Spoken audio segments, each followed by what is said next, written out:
Thank you. I want you to take your seat, please.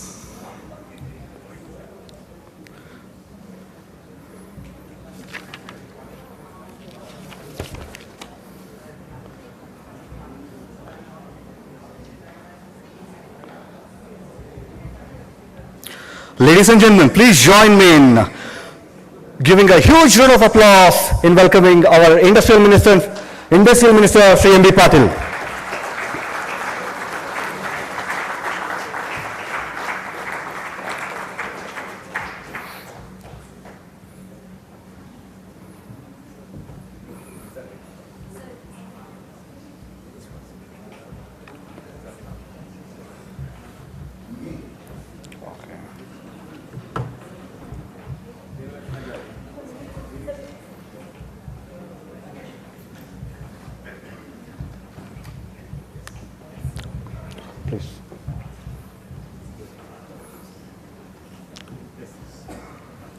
Thank you. Ladies and gentlemen, good evening and a warm welcome to the curtain raiser event of Ramaiah Institute of Management, where we are about to embark an exciting journey as we launch our executive education programs. My name is Dr. Kotresh Patil and I'm honored to be your MC for this momentous occasion. Today we gather here not only to celebrate the launch of these innovative programs, but also to embrace the profound possibilities that they hold for the future of industry and education. The MS Ramaiah Institute of Management has a rich history of excellence in education and a strong commitment to fostering leadership and innovation. It is this legacy that propels us forward into a new era where executive education becomes a cornerstone of our offerings. So, ladies and gentlemen, as we begin this curtain raiser event, I invite you to embrace the possibilities, engage in thought-provoking discussions, and connect with fellow industry leaders and academics. Together, we will write the next chapter in the story of MS Ramaiah Institute of Management's commitment to excellence. Thank you for joining this exciting journey, and let's make today's event an unforgettable step towards brighter and more prosperous future for education and industry. Now we have with us today the Honorable Minister for Industry and Commerce, Sri M.B. Patil.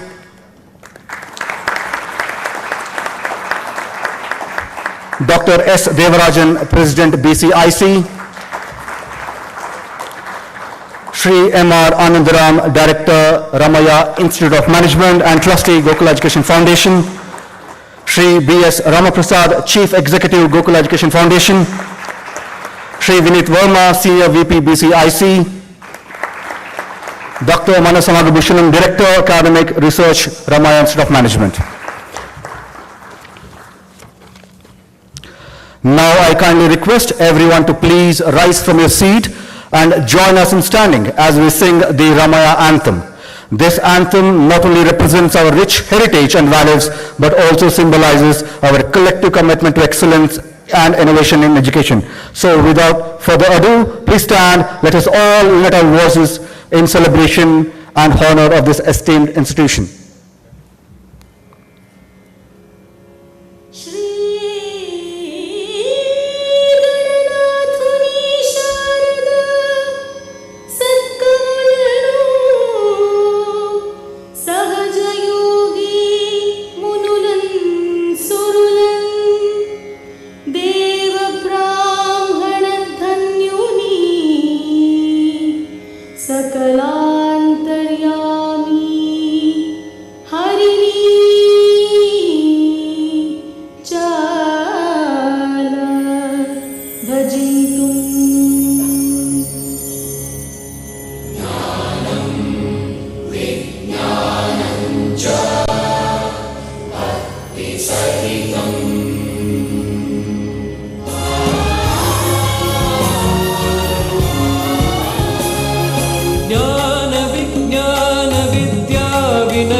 Kara ಮನಸ್ಸಿನ ಸಾಮ್ರಾಜ್ಯವಿದು ದೀಪಗಳು ಪ್ರದೀಪಗಳ ಬೆಳಗುವ ಶ್ರದ್ಧಾ ಸ್ಥಾನವಿದು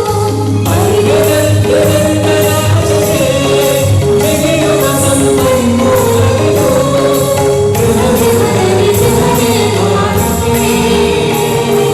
ತಂತ್ರಜ್ಞಾನದ ಸೋಪಾನವಿದು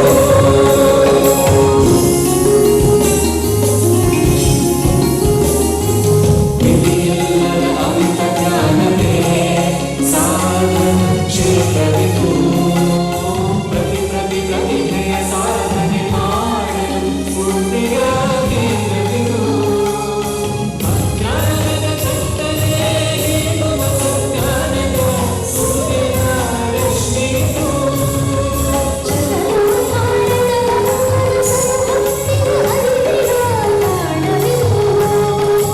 ಅರಿವಿನ ಹಣತೆಯು ಬೆಳಕನ್ನು ಚೆಲ್ಲಿದೆ ಅಸಂಖ್ಯಾತ ವೇದಗಳು ಎಲ್ಲೆಡೆ ಹೊರಹೊಮ್ಮಿವೆ ಜಯವೆನ್ನುವ ಈ ಸಂಸಾರಕ್ಕೆ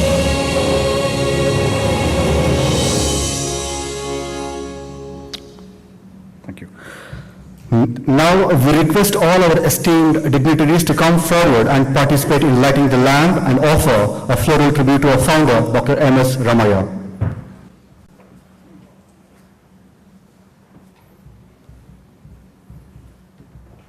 शुभं कुरुत्वं कल्याणम् आरोग्यं धनसम्पदः शुभं कुरुत्वं कल्याणम् आरोग्यं धनसम्पदः शत्रुबुद्धिविनाशाय दीपज्योतिर्नमोऽस्तु ते दीपज्योतिर्नमोऽस्तु ते दीपज्योतिर्परब्रह्म दीपज्योतिर्जनार्दनः दीपज्योतिर्परब्रह्म दीपज्योतिर्जनार्दनः दीपो हरतु मे पापम् सन्ध्यादीपनमोऽस्तु ते ओ दीपब्रह्मरूपस्त्वं ज्योतिषां प्रभुरव्ययः ओ दीपब्रह्मरूपस्त्वं ज्योतिषां प्रभुरव्ययः आरोग्यं देहि पुत्रांश्च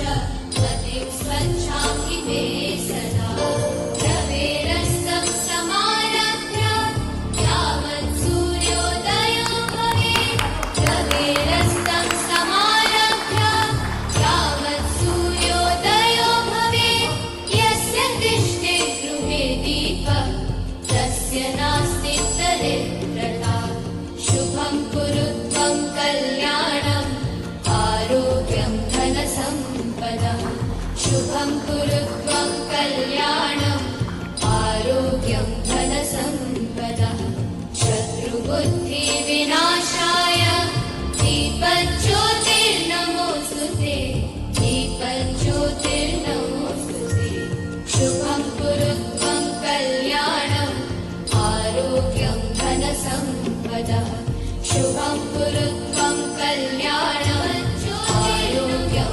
धनसम्पदः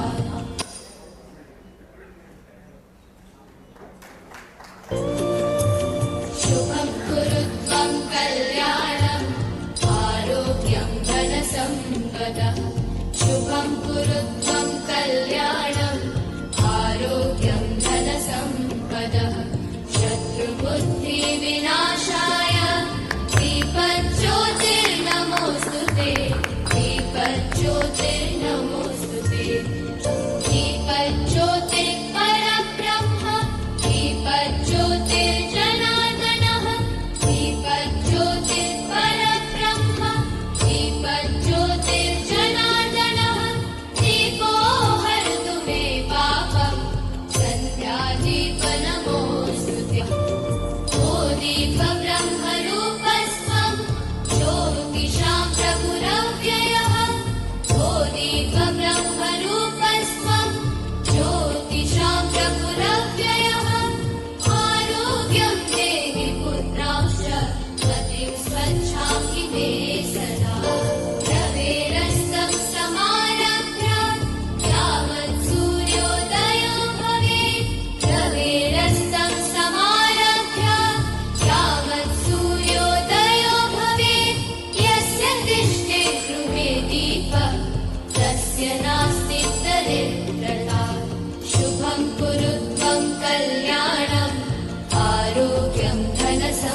सम्पदः शुभं कुरु त्वं कल्याणम् आरोग्यं धनसम्पदः शत्रुबुद्धिविनाशाय दीपज्योतिर्नमोऽस्तु ते दीपज्योतिर्नमोऽस्तु ते शुभं कुरु त्वं कल्याणम् आरोग्यं धनसम्पदः शुभं कुरु त्वं कल्याणम् आरोग्यं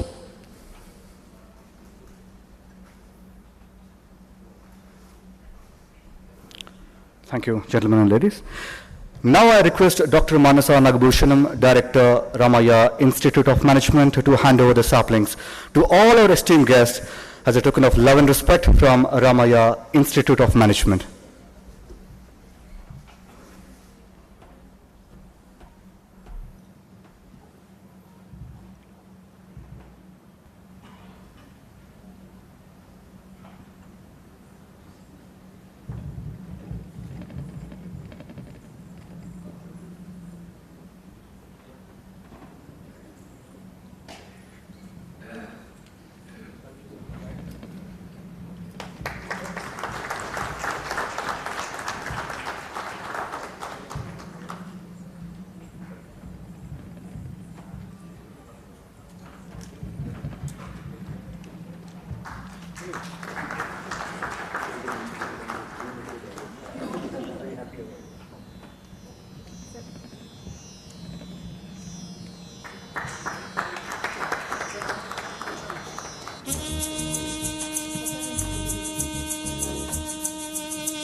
Okay, now I request Dr. Trivedi to hand over the saplings for now Dr.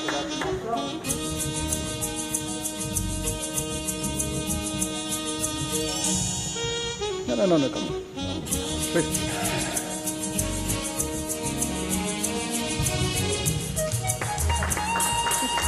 Thank you, Trivedi.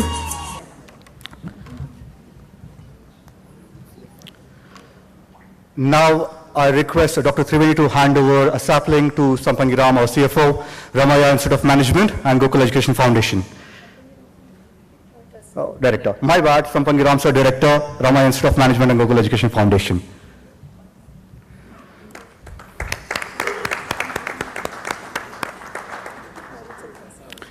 Okay, now I request Trivedi to hand over sapling to Ramachandra, sir, CFO, Gokul Education Foundation. Thank you. Thanks, Dr. Trivedi. Now I have the distinct pleasure of inviting someone to the stage who has played an instrumental role in shaping this visionary program. She is a visionary leader, an educator par excellence, and the director of MS Ramaiah Institute of Management. Please join me in extending a warm welcome to Director Manasa. Director Manasa Nagabhushanam has a driving force behind the development and launch of RIM XCEED. She brings in a wealth of knowledge, experience, and passion to the stage. Her vision for the program and her dedication to providing the best possible executive education opportunities have been truly inspiring.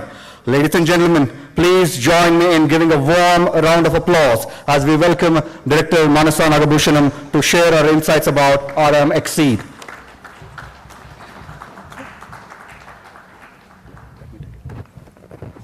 Thank you, Kotresh.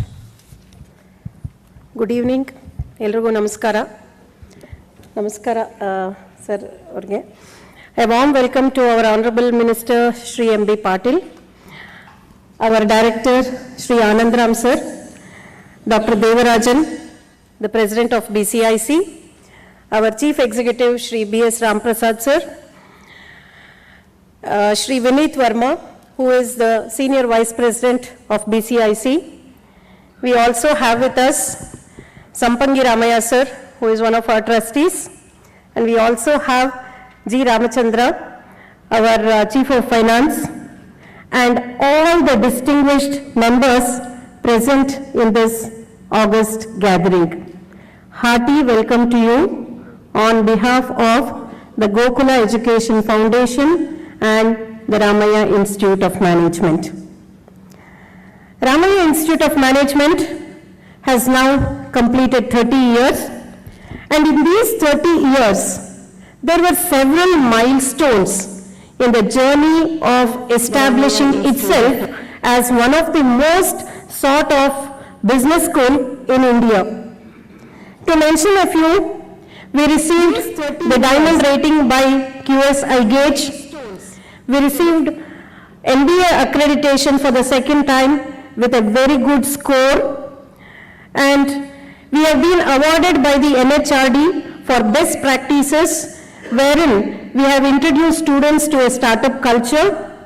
We have established several foreign collaborations, establishing the Ramaiah Japan Center, which is very actively working, hosting a lot of Japanese on campus, establishing several centers of excellence, which includes the BCIC Ramaiah Center for Excellence. The BCIC Ramaiah Center for Excellence has paved the way for what we are doing today, that is the launch of XCEED programs. So this is another milestone wherein we are launching a series of executive programs. Now we have come with a big blown size of the executive education programs certified by Ramaiah Institute of Management and which has been approved by AICTE, which is a regulatory body. Building synergies between academia and industry augurs well for the economy. As we all know, academia stands on industry. It draws the practices from the industry and gives back to the industry in a packaged form. So Ramaiah XCEED was thought out after a research that we conducted to understand the career aspirations of employees and also identified what are the skill gaps by talking to the employers. Though there are several programs out in the market, I can assure you the XCEED program is not a product. It is a learner transforming package. RIM XCEED stands out in understanding the specific needs of companies and the aspirations of the employees. The most passionate faculty at Ramaiah Institute of Management, which constitutes a mix of academicians and industry professionals, whose primary intent is to transform the learner in terms of skills, knowledge, attitude, and primarily a perspective. This is coupled with integration of technology, bringing the best practices from industry, latest pedagogy, flipped classroom sessions, capstone projects, one-on-one support system. So we believe in not a class size, but we always cater to every individual who is a part of the Ramaiah group. And outcome-based approach makes the learning unique at Ramaiah Institute of Management. We have measured the learner outcomes of our programs and happy to share that we have exceeded the expectations of our learners and all our recruiters. I am confident that our program sets apart in transforming the corporate journey of our young, budding, capable employees to shape themselves as empowered leaders of tomorrow. We already believe that the employees are the leaders, but what we do is augment them, we empower them and become better leaders equipped with all the skills to solve business problems. So this package of what we are offering today are 5 programs. Apart from these programs, we are open to sit with you and design newer customized programs as per the needs of the industry. So today we are launching 4 major programs: 1-year program in business analytics, 1-year program in financial analytics, 1-year program in management with specialization in 5 streams, and also a digital marketing program. I am confident that the takers of XCEED programs will be considered as true experts who can give back to the academic world as well as the industry. These people are the passionate, smart people who can solve any given problem with a holistic approach and give each one a sense of accomplishment. Thank you once again for all of you making to the event, and I heartily welcome on behalf of Ramaiah Institute of Management.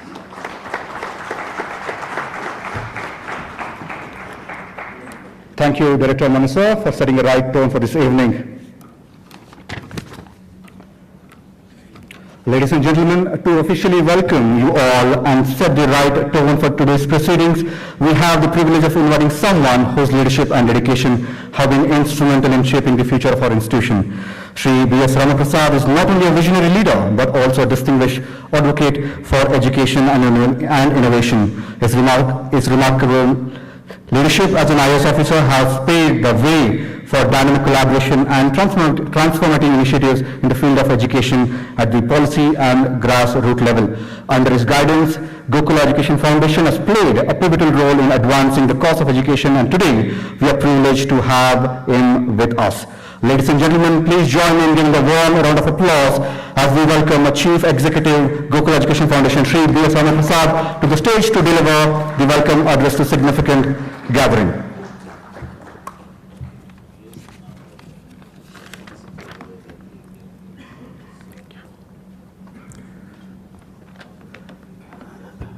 Good evening to all of you.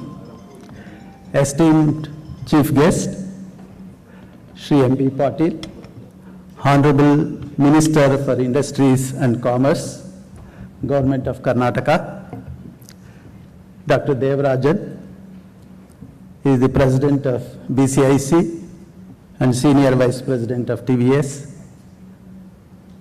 Shri Vinit Vama, Senior Vice President of BCIC, our Honorable Director, Shri M.R. Anandram, Dr. Manasa, Shri Sampangi Ramaiah, and all the dignitaries who have assembled here today.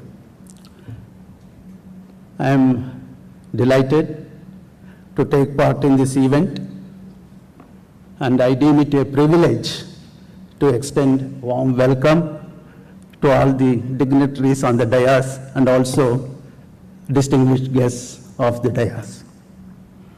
The journey of Gokula Educational Foundation and Ramaiah institutions dates back to more than 6 decades. 2 institutions were started in the year 1962, Ramaiah Institute of Technology and an aided school by our founder, Dr. M.S. Ramaiah, whose centenary celebrations we have very recently celebrated.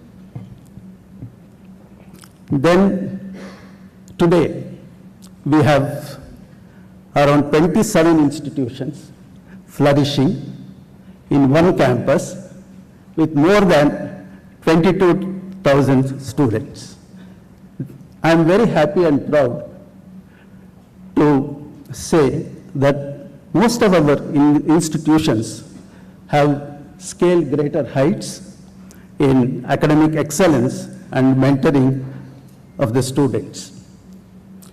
It's also a matter of great satisfaction that our institutions, Ramaiah institutions, have become a preferred destination for students from all over the country.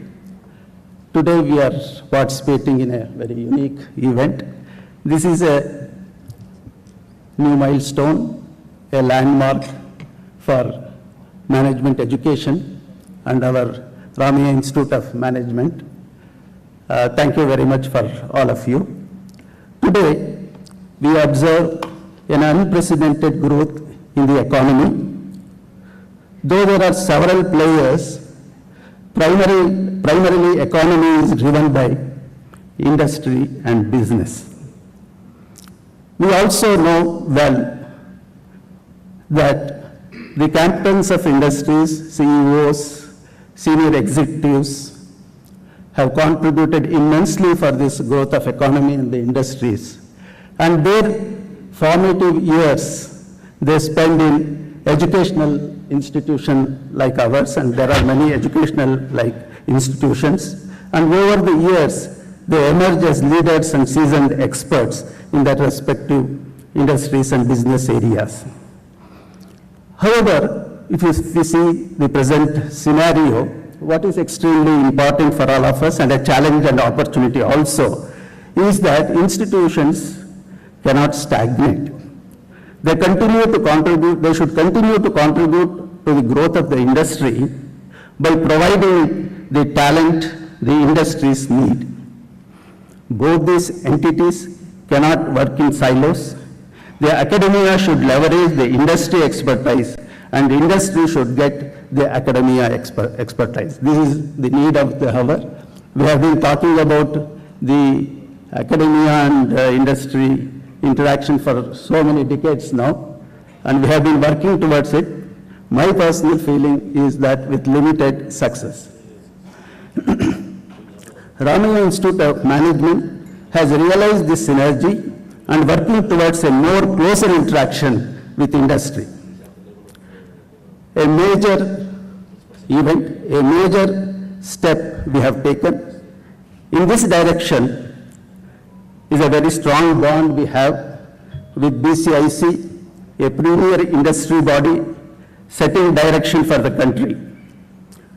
Ramaiah Group, with a legacy of 60 plus years, are setting trends in education, be it medical, engineering, law, management, etc. Today is a big event of a full-fledged relationship with industry. We are very thankful to BCIC. They have set up a research center with us, and we have also had a very successful event recently for all the industries. Our Industry and Commerce Minister, we are very fortunate we have him as the chief guest to inaugurate this event. Shri M.B. Patil has been very proactive and committed to economic growth of Karnataka. As a visionary leader, he is taking lead in shaping several verticals like infrastructure, environment, small and medium enterprises, women entrepreneurs, and other sectors. I am sure he will script a new chapter in the industrial development, technological development of our state. Our state is already leading in the country, is a leading state, and I am sure that chapter which he is going to script, the industry and institute, whatever relationship and interaction will make headlines, because that is what is required for us. We are indeed very happy, humbled that he has accepted our invitation to launch our XCEED program today. I would like to extend a very warm welcome to Shri M.B. Patil. Thank you very much.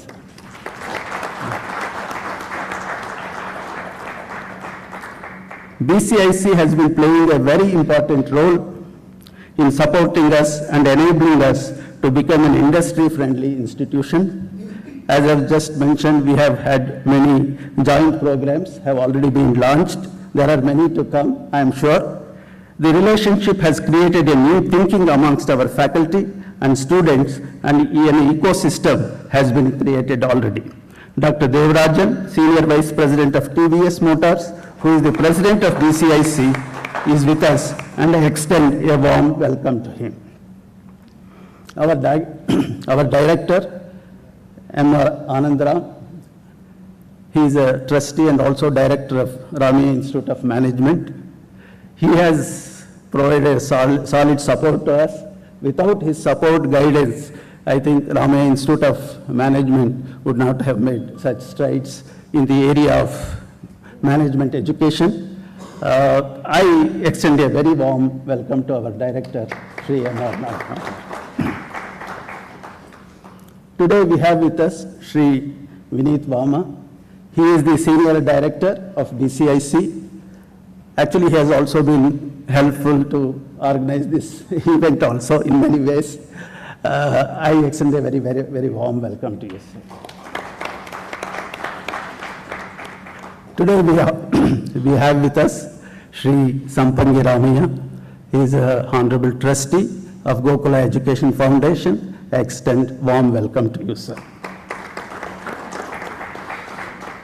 On behalf of the group, we extend a hearty welcome to the speakers who are going to, speak about many important issues of management education. And I also extend warm welcome to all the members of the BCIC, all academic council members of Ramaiah Institute of Management, advisory council of XCEED programs, CEOs, vice presidents, and all senior members of the industry, heads of institutions of Ramaiah Group of Institutions, media and press. The Japanese team also is here with us. We had a very good interaction with the Japanese team. They are on the campus. I extend a warm welcome to them and all the delegates participating in today's grand launch. Thank you very much for this opportunity. Thank you. Science and innovation are the engine of prosperity in society. And today we have an eye-octane fuel with us who is poised to take the Karnataka industries into a different level. Thanks for talking about the need of the hour, sir. And thanks for mentioning about how industry and academia should collaborate to take us into the next level. And people like you who can make things better for us. Thank you very much for your wonderful speech. Ladies and gentlemen, the moment we all have been eagerly waiting is here. It is my distinct honor to invite our esteemed chief guest and the driving force behind our industry sector, the Honorable Minister for Industry and Commerce, Shri M.B. Patil, to join us on the stage, along with the guest to unveil the Executive Education Booklet and to officially launch the XCEED Executive Programs.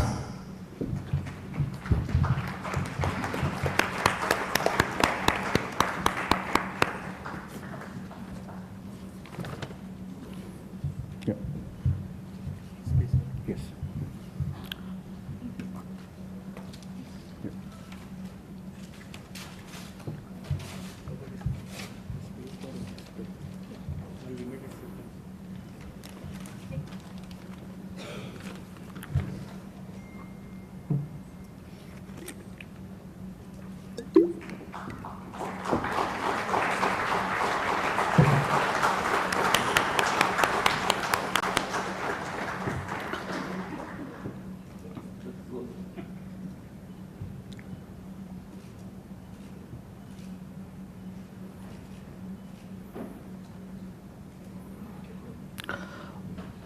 I request Sri M.B. Patil to launch the official executive education video.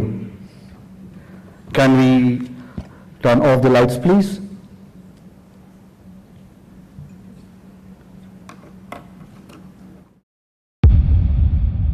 Transformation. What does it really mean? The world moving from analog to digital, or now artificial intelligence. Is that transformation? Or is it change? Change that is inevitable. Transformation leads to a different state of being. It is not change. It is not inevitable either. It is simply a choice you make.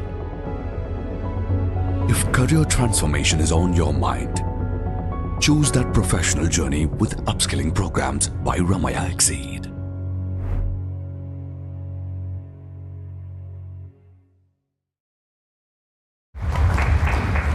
Minister Patil, your presence here today signifies the fusion of academia and industry, and your support is pivotal to the success of our educational endeavors. We are deeply grateful for your presence and look forward for your guidance to embark on this transformative journey, sir. Thank you.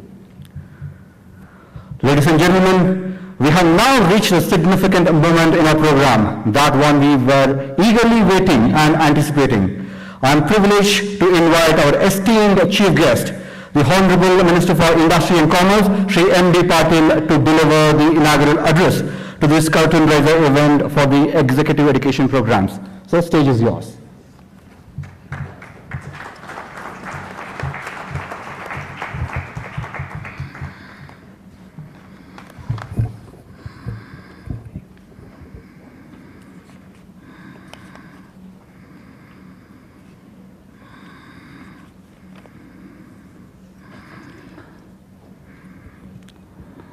First and foremost, on this occasion of the curtain raiser event for the launch of Executive Education Program at Ramaiah Institute of Management, I pay my tributes, respects to the great visionary, late Sri M.S. Ramaiah, who has played a very pivotal role in transforming Bangalore, Karnataka, India, in the field of education by starting the M.S. Ramaiah group of institutions which are greatly respected, widely respected, not only in Karnataka and our country, even the entire world.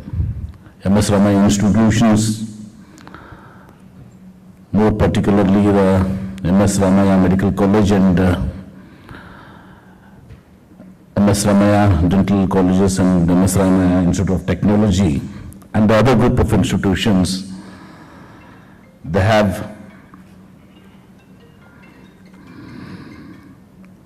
played a very pivotal role, as I said, because they have played a role in Karnataka, in Bangalore. Whatever today is worldwide acclaimed, respected in various fields of education, whether it is medical education or it's IT, biotechnology and various other institutions. I pay my tributes to respect to the great vision leader M.S. Ramaiah ji. I extend my warm greetings to all the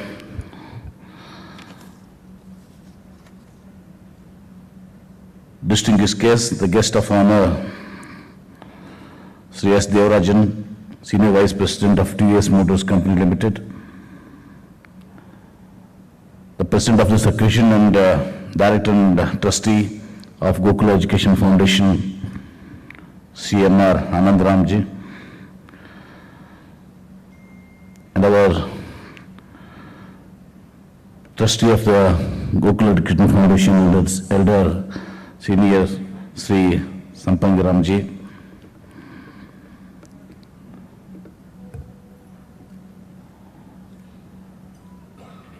Director of India Global IT HPs, Arundhati Rao, Senior Director of Entity Data, Sri Satish Ramaiah, Founder CEO of Highbridge, Sri Madan Padki ji,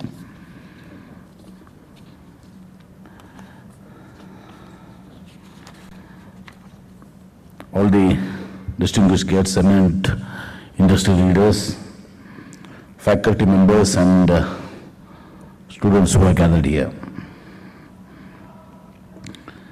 This occasion is not just a celebration of a new endeavor, but a testament to the spirit of innovation, collaboration and excellence that defines our nation's industrial and academic landscape. The convergence of academia and industry is a vital catalyst for progress, and I'm delighted to witness the beginning of this exciting journey. Executive education programs hold a special place in the realm of learning. They recognize that the pursuit of knowledge and skills is not confined to a particular phase of life or career. Lifelong learning is the cornerstone of success in our ever-evolving world, and these programs are designed to empower industry professionals with the tools they need to adapt, grow and thrive.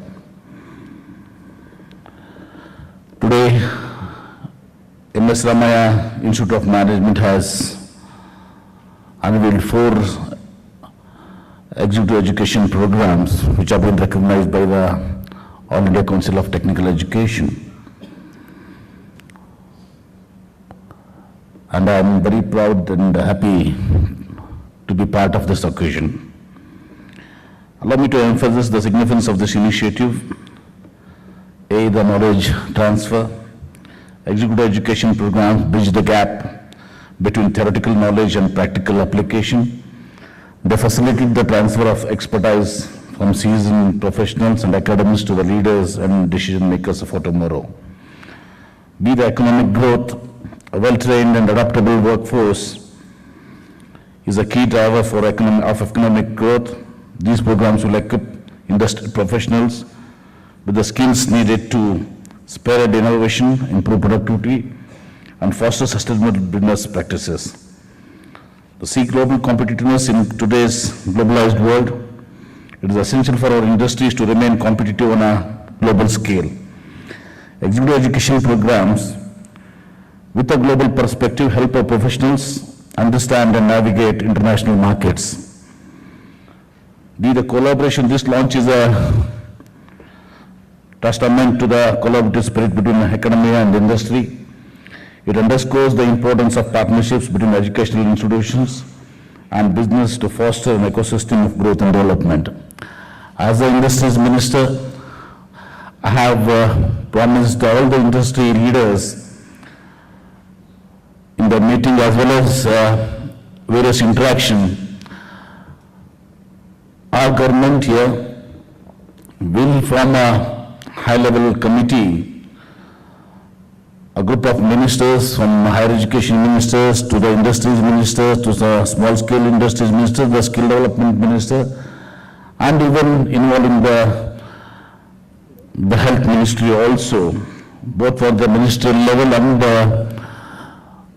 at the level of the heads of the departments, to have a strong understanding and collaboration between the industries and the academia.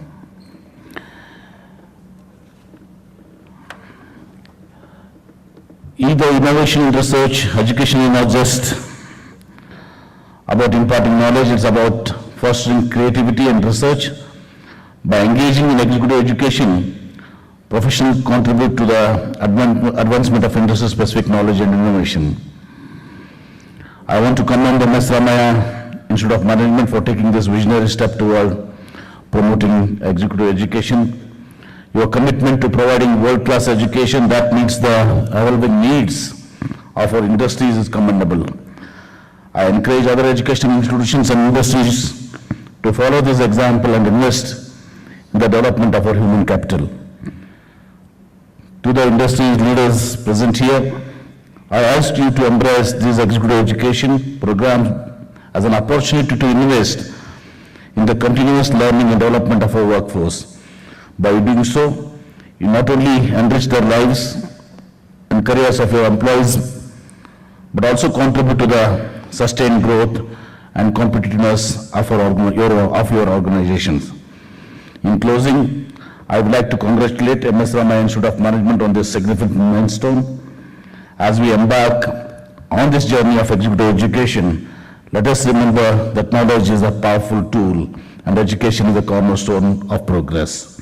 Together, we can shape a brighter and more prosperous future for our industries and our nation. Thank you for your attention, and I look forward to witnessing the positive impact of these programs on our industries and commerce. Thank you, Honorable.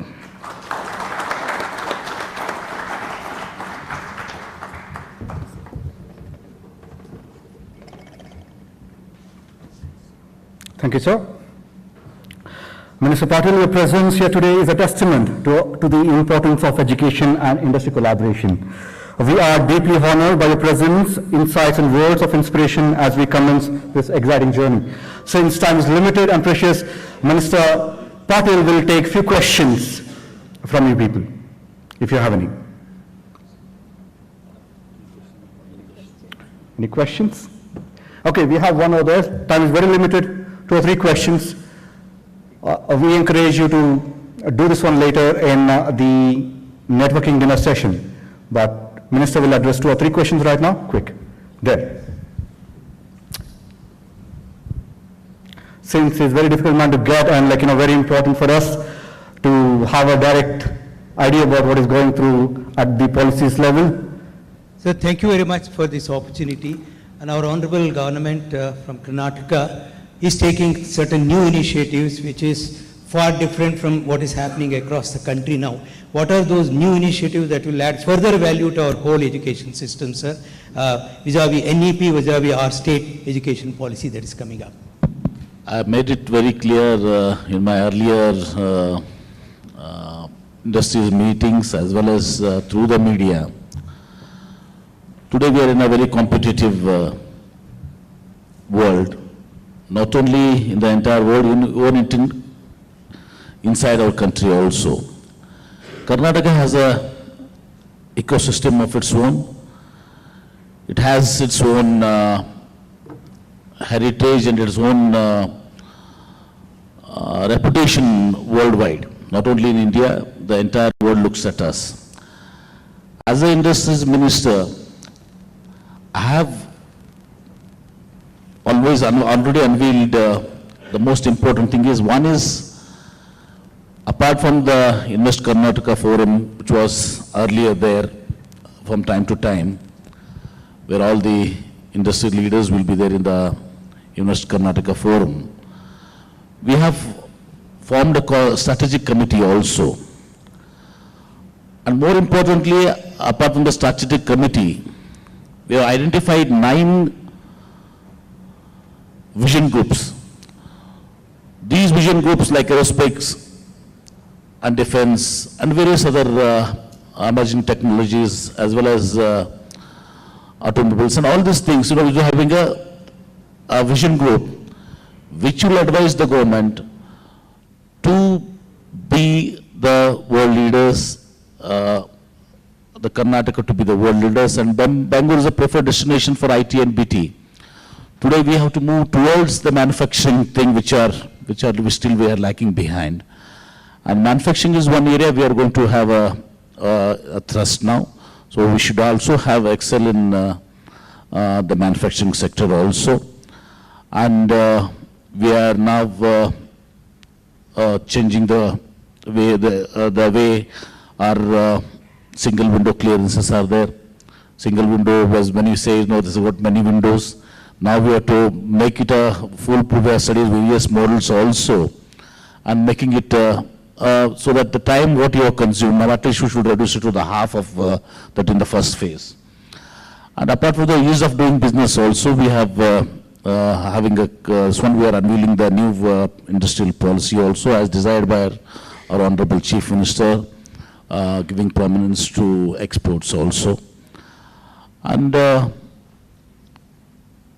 more importantly, if you take all the industrial parks which are there in Karnataka now, nearly about around 197 to 200. So that as a one-time measure, we are again providing the infrastructure as a one-time measure to provide, whether it's electricity or a station over there, or the roads, the water, or the STP plant, the critical infrastructure which is missing in those industrial areas. As a one-time measure, we want to do all the old industries, old estates which have been formed, like Pinia, and other ones. So we are going to have that one-time measure so that they are up to a decent level. Apart from this, there are many other things like we are giving prominence to semiconductor industries also. Then we are, as I said, we are coming up with adding to this Ramaiah institutes which have contributed greatly for us of a development of a state. I am personally interested to coming up. I have already planned with knowledge, health, innovation, and research development city at 2 phases at 1,000 acres. We are now getting an expert group to keep this lead ahead, because what lead we have in IT and in information technology, to take that lead, we are having that center where innovation and research development institutions also will play a major role. So there are many other initiations, and right from now we have so many people now. We have Foxconn. We have concluded a deal with the Foxconn with $2 billion Apple manufacturing unit. We have provided them with 300 acres of land, and another Foxconn unit of providing the casings of the mobile phones and etc. They've got another billion. This one, apart from the IBC, the International Battery Company, which is going to set up here. We lined up nearly about 60,000 crores in the last 100 days after I becoming the industries minister, and we look at 1 lakh crores of investments flowing into this one, and we like to engage. We like to engage now, because there was a time when we have to have global investors meet. So it was to be Karnataka and Gujarat. Now every state in India will have a global investors meet, and it's very difficult for all the top industry leaders worldwide, CEOs, to participate in all of these global investors meet. So we are changing our approach that we visit them. So we visit them and invite them for investment in those sectors and all this. So there are many things, just the first 100 days, and I have made it a point after the 100 days, this one. So I identified each and every issues in my department, and I've put up a person responsibility to an individual, whether the PRS or the commissioner, or whether it's a KDB CEO or somebody else, some other officials, to deliver within a time frame. I identified a time frame and the responsible officer. So every 2 weeks, every fortnight, I'm going to have this one, that what progress has been done. So it translates, what all vision we have, it should translate into reality. Implementation should start. So this is a humble beginning, what we have done. And definitely I live up to our expectations. Because of my track record, I have been the major irrigation minister, water resource minister, and to the best of my knowledge, and what people and the media, everyone has this one, that have performed pretty decent, so that I'll do a similar hard work here, so and take it Karnataka to be the most preferred destination. Thank you. Thank you, sir. So I believe Foxconn is the best thing happened to us in a recent time under your leadership, and with respect to job creation and other stuff. So due to his prior commitment, we have one last question. Yeah, he's already ready. You're here. Please. Thank you. Honorable Minister, am I audible? Hello. Please. Honorable Minister, one of the issues which has been delayed for the last about 2.5 decades, or the concept or the rolling out of the industrial townships, which was conceived about more than during your last Congress regime, and it is still unimplemented in most of the parts of the state. And if it's implemented immediately, most of the day-to-day administration and maintenance and management of the industrial estate will be taken away from the government, and the government can concentrate on the development. Now, how soon do you expect that this can be rolled out from your new government across the state? I think you have, if I rightly understand, you have two questions. One is the industrial townships you were talking about, and about the industrial estates. There are two different industrial estates. Parks are one different, industrial townships. Townships. Townships. Actually, the industrial townships doesn't come under my ministry. But anyhow, while we have the Urban Development Ministry, which industrial townships have been under the Ministry of Bharati Suresh is our minister. So we'll take those. We have having a continuous interaction.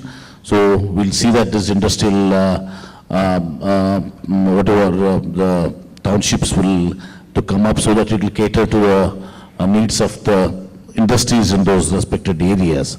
And we do have a small portion in the industrial parks, small portion for the residential purposes and all this. Now, there are greater demand for the dormitories over there. Government of India is also stressing, and the need of the labor, this one to have this, and the dormitories play a very important role in those industrial areas, so that workforce can stay there with unresolved cases. So I'll definitely interact with this one, so that this townships also which are there into the pipeline.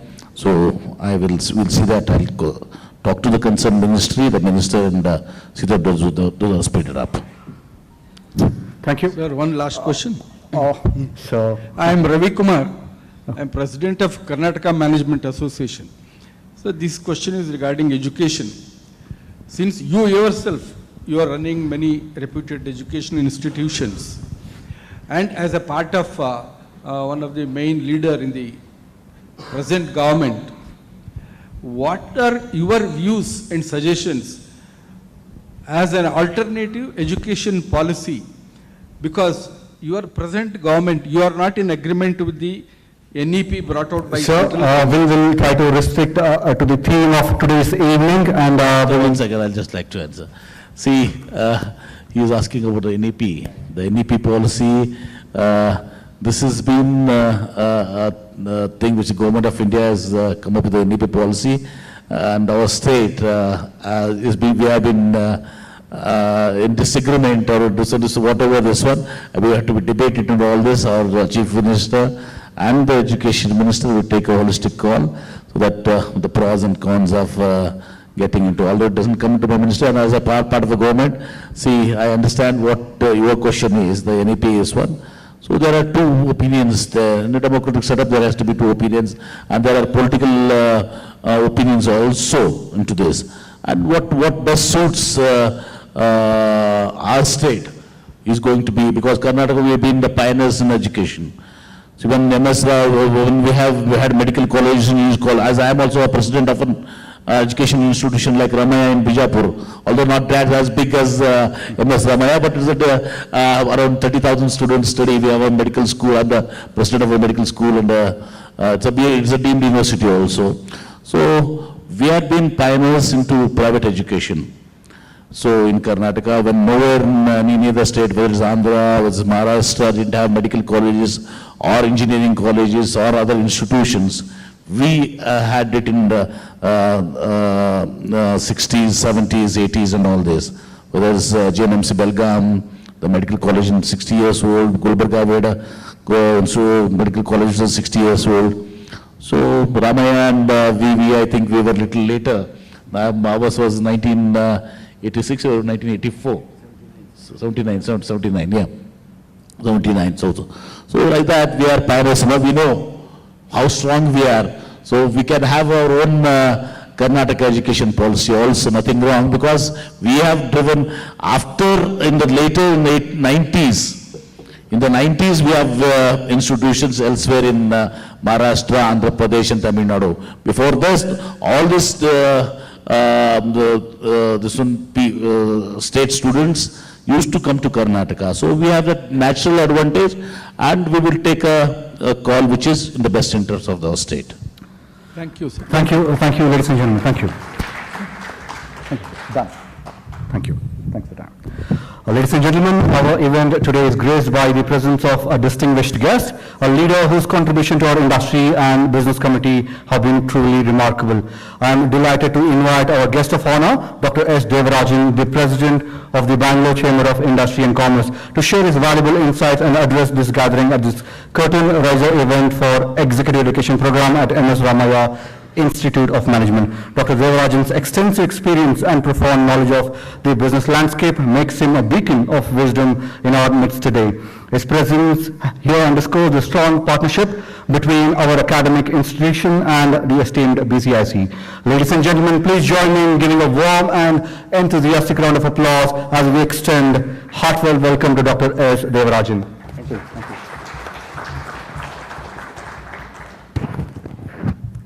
Good evening, everyone, and dignitaries on dais, honorable ministers, dignitaries off the dais, and a lot of industry leaders in this evening. First of all, let me congratulate MS Ramaiah for really making this program, which is going to be a very unique thing, which we are collaborating along with Bangalore Chamber of Commerce. Bangalore Chamber of Commerce also have got more than 850 members, and all our expert committee members, we've got 28 expert committees in our team. And it has got all in manufacturing, hospitality, startups, especially in direct access, CSR, banking, you name any activities, we have an expert committee in Bangalore Chamber of Commerce, hospitality, every area. So we extend all the support for this program in terms of delivering lectures or including the industry visits. Definitely we feel this is an important event for all of us. Similarly, our minister did mention about interaction with the government. Bangalore Chamber has also extend a lot of interaction with the government, sir. We'll also, along with institution, industry, government, in terms of ITIs, in terms of the small scale, medium and small scale industries. We definitely want to interact and make really Karnataka the proud in terms of what we are today. I'll just talk about some of the areas which I'd like to share today is on the GDPs which are growing, definitely will be in top 5, top 3, and Karnataka is leading next to Maharashtra in these areas, and we will definitely lead in many, many activities. Manufacturing, marketing, innovation are key. So in these areas, I think I found the syllabus outcomes in terms of leadership skills, flexibility and agility of people, which are very important for all the industries. I represent now from TVS Motor, automobile industry is very, very key. If we talk about manufacturing, we talk about mobility is life for all of us. So we're all in a movement industry. Movement meaning change. Every area is changing, and we are now, if we are not upskilling ourselves, it will be very difficult to survive. That is the industry situation today. If you see the push and push from the government in terms of new activities coming on, extending many of the activities which the government did mention, is from the push. Pull from the companies to be competitive. How you can be the best in terms of the quality levels, because we are now reaching more in many countries outside India, inside India also. So a lot of competitions coming in. The main thing is competitiveness of each country, of each company. And the main thing which we can do as industry and institution together is upskilling and reskilling all our people. And I found this XCEED program which will enable experienced people to come and get their degrees here, extend many of the interactions. But one thing is, it should be some unique thing. Probably, MS Ramaiah, unique thing can be interaction with BCIC, working with all the 28 expert committees, sharing more interactions, visiting many of the factories. Not only theoretical, practical knowledge, which can be gained including sustainability, digital, agility, logistics, you name anything, definitely India and Karnataka and Bangalore is really making a lot of progress. I extend this, even we have a BCIC Japan office, and I feel a lot of Japanese team also here, and we are very happy to see that we are becoming international in many of our activities. So another thing which we want to do is in terms of the operators and the skilling, and BCIC and Brigade, we have a skilling competency team, skill development of all our tourism in terms of construction. So it is not only the education, it's education throughout. Education from the executives, operators, and that will give you more of employment for the entire country. So I think it is very good, important. Even today, I'm very happy to extend this particular area. The drivers for all these things in terms of education is how we can go deeper, how we can go into digital. When we go into deeper, we should not forget the basics. So we should be stronger in our basics. I saw the fundamentals of finance and other areas taken very, very strongly, digital, sustainability, and definitely India, Bangalore is becoming younger. So agility is going to be key. The demand from the customers are huge, and everyone wants new things. So N is equal to 1. Each customer is important, each customer is different. So how we are able to change our education system? It has to be a strong interaction between the government, institution, and industry. And unless both of us work together, it can be made possible in that area. Second thing is, we talk about AI, artificial intelligence, machine learning, digital, OR techniques, but the basics should be made stronger. Then it will be very key. The key for competition today is competitiveness in our area. We talk about China +1. I strongly believe that we can offer much more better things than what's happening in China in terms of engineering, in terms of design, in terms of development, and extending throughout the world. So one thing in all our thing is to ensure confidence with our people.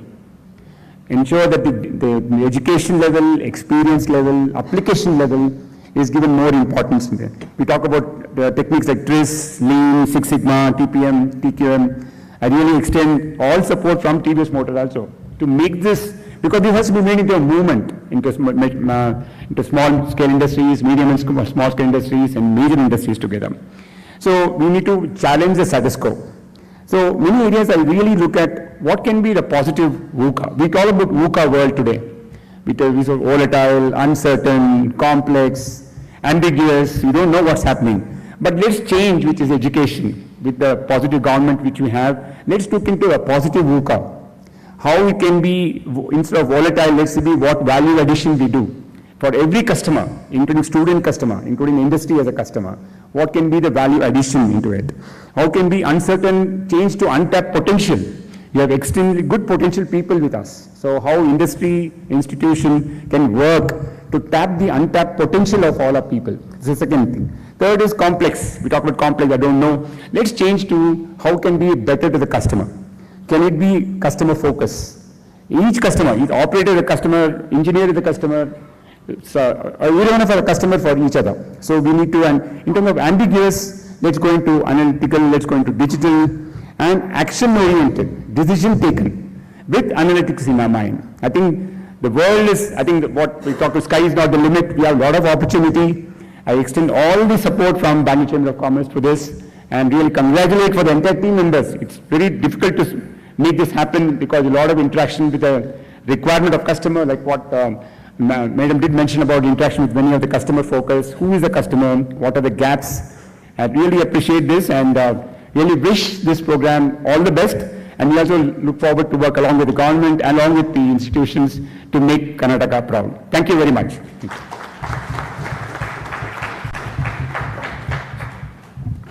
Sir, I learned a new word today, positive VUCA. And I was expecting some stories of your recent travel, but I get it. So thanks for talking about the basics and when there's a competition between the elephant and the dragon. Very soon we are going to chase the dragon out from the room. So I'm talking about the China here. Thank you very much. So thanks for your inspiring words.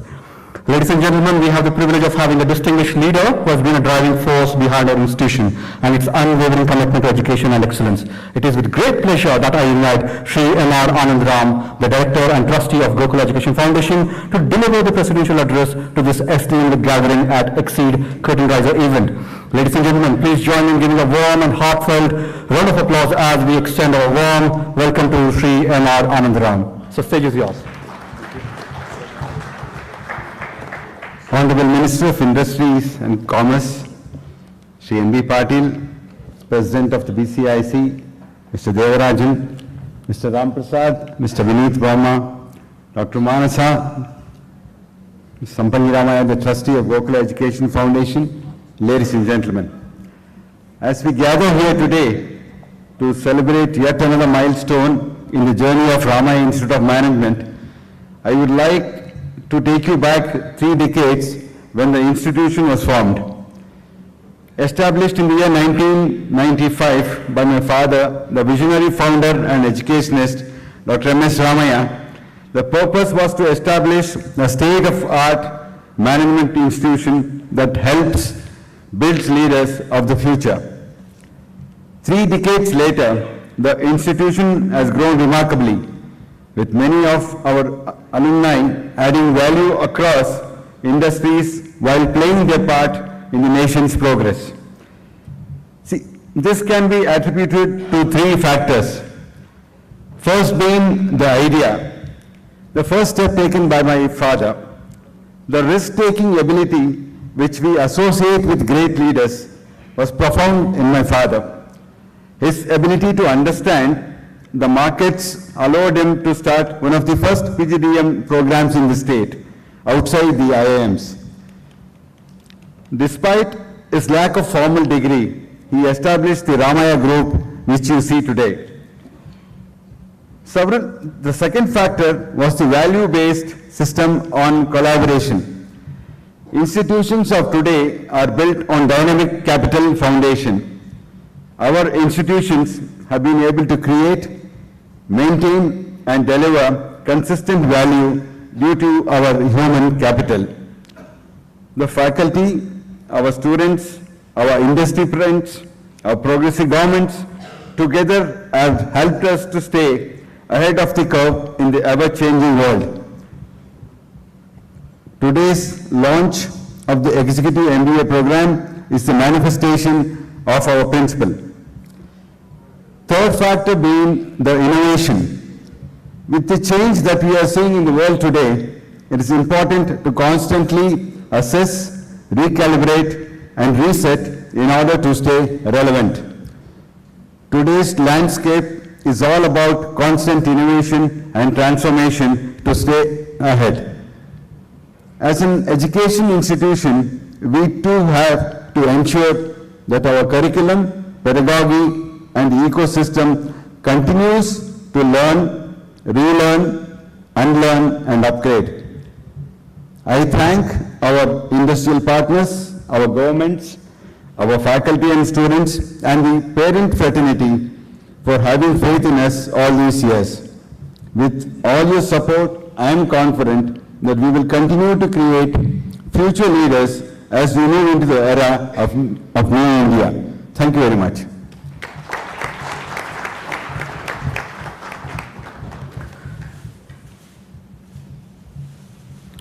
Relearn, unlearn, and upgrade. That should be our motto and mantra for next, decades or maybe. So thank you very much for your inspiring words. Now I request all our esteemed guests to felicitate our chief guest for today's event, Honorable Minister for Industry and Commerce, Shri M.B. Patil, as a token of respect and gratitude on behalf of Ramaiah Institute of Management.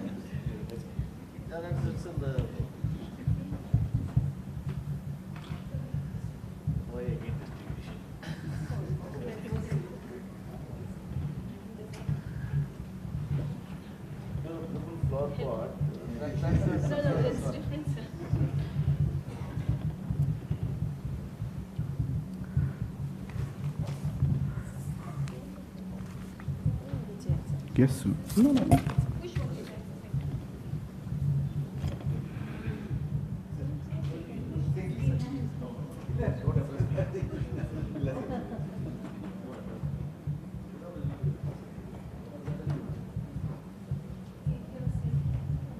Sure, we'll keep this.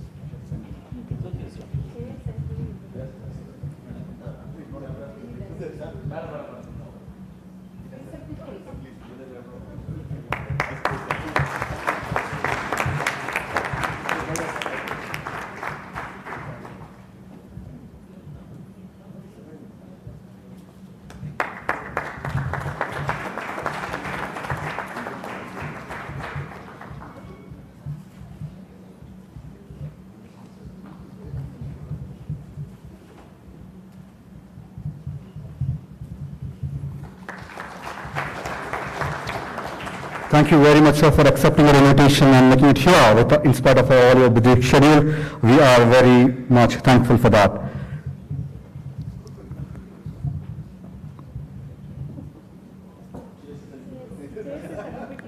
That's okay. So, with this, we have come to an end of the formal session of this event, Curtain Raiser event. It would be unfair if I don't thank few of the personalities who made this event possible. We would like to thank Shri Sampangi Ramaiah, Trustee and Director of GEF. We thank you, sir. CFO Shri G. Ramachandra, T.R. Parshuraman, past BCIC President, Dashing Vinit Verma for making this event and this venue possible. We thank you very much for that. Governing Council of Ramaiah Institute of Management, Academic Council of Ramaiah Institute of Management, Advisory Council of XCEED, Trustees of Gokul Education Foundation, Heads of Institution of Ramaiah Group. We all thank you very much.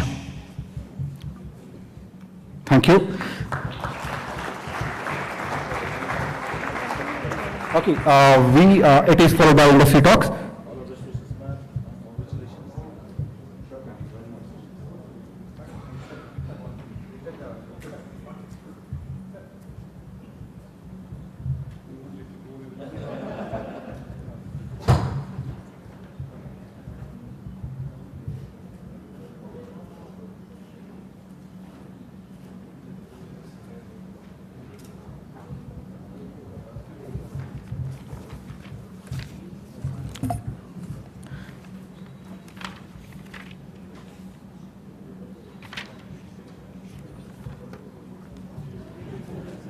Yes.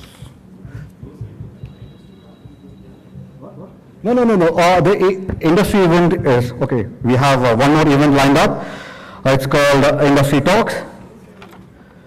Because of his busy schedule, like he wants to leave early this evening, so that's why it's kind of a temporary urgent.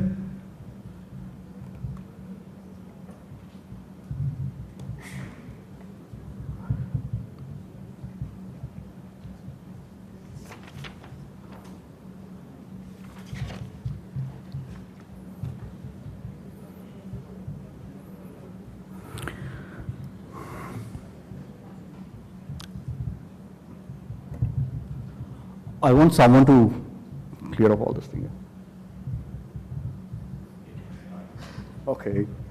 Well, like we have some amazing and insightful speeches lined up. It's going to be a kind of a TED Talk.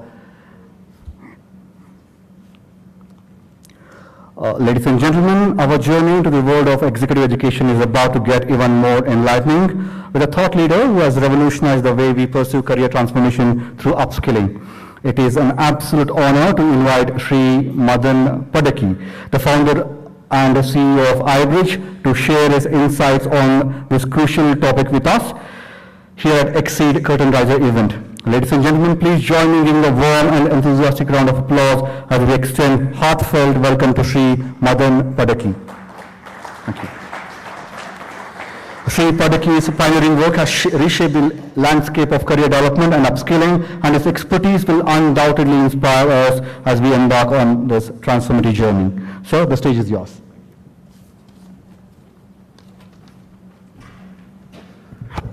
Thank you. Good evening, everybody. It's a delight to be here. Always a pleasure and a privilege to be a part of any event by the MS Ramaiah Group. Always been inspired by the visionary entrepreneurial leader Dr. Ramaiah was. And kudos to all of you for having launched XCEED. I think whether it's a blessing or a curse, we don't know, but it is said that may we live in interesting times. I don't think times can get more interesting than the kind of stuff that we are seeing today. There is chaos, there is change, we all heard it, and it is happening at a rapid pace, right? I think 6 months ago, ChatGPT was not in our lexicon. The only ChatGPT I knew was Golgappa, Panipuri, and Tomato Puri or whatever, 6 months ago. But now GPT has taken a completely new terminology, and it's going to change very rapidly. World Economic Forum did a very interesting report recently, which said that 80% odd of the skills that we have today will be irrelevant 5 years down the line, and 60% of the jobs that we'll be doing 5 or 10 years down the line don't exist today. Right? And that's the challenge that we live in, right? How do we predict what the future will hold? As a famous ice hockey player said that, the strategy is to go where the puck is likely to be rather than chase the puck. What we have to do as industry captains and as leaders is to kind of figure our way out and predict where the puck is going to be and kind of navigate our way to that. When I started out Meritrack 23 years ago as India's first skills as an assessments company, we kind of figured out that skills and talent is going to be the new buzzword. IT, BPO companies were growing. 1 in 10 employability. Then we put out India's first employability report, which stated that only 25% of engineering graduates are employable. That number is more or less the same now. And had a glimpse into this whole animal called employability, which was trying to match this whole supply-demand gap. The world is changing fast, but that employability gap still remains where it is. Right? And it's not a function of whether education institutions are doing a great job, whether industry is working with the academia in a better fashion. All that is happening, but I think the pace of change is what is driving this whole gap to still be there. Again, coming back to the World Economic Forum's report, there was a massive survey done on some 890 odd organizations globally. And when organization leaders were asked, what are the top 5 skills that you think leaders must possess, your employees must possess. Interestingly enough, it was not the functional skills, but it was the adaptation skills, right? Most of the companies reported that, hey, I need cognitive skills in my employees and leaders, which is analytical thinking, creative thinking, so on and so forth. I need complex problem-solving skills. I need system thinking skills. Of course, I need technology appreciation skills. And lastly, I need leadership and social influence skills. Most of the leaders mentioned that if these skills are available, which almost kind of come over to the learning to learn skills, right? How do you learn fast? How do you learn quickly? And how can you learn to learn? I think that's going to be the key in all programs, and especially for executive education. I have a lot of friends, mid-career professionals who come and say, hey, I don't know what to do next. I'm stuck because the world is changing fast. I don't know my skills are relevant. And I don't know where to go next. What should I be pursuing as my next level in my career? And what kind of skills should I develop in this whole journey? I was reminded of a joke as I was sitting there. It said that, there was an interesting cartoon that said that the leaders ask, what if we train them and if they leave? And the response to that is, what if we don't and they stay? Right? I think that is the dilemma that we face today, that it doesn't matter, especially if you peer 5 years into the future, maybe there'll be a hologram, AI, digital avatar of me delivering this address. Maybe all of you will be sitting right here, but in the virtual world. Maybe this event will be happening in the metaverse. And maybe all our engagements and interactions will be, again, probably through AI versions of each of us, interacting with each one in multiple spheres.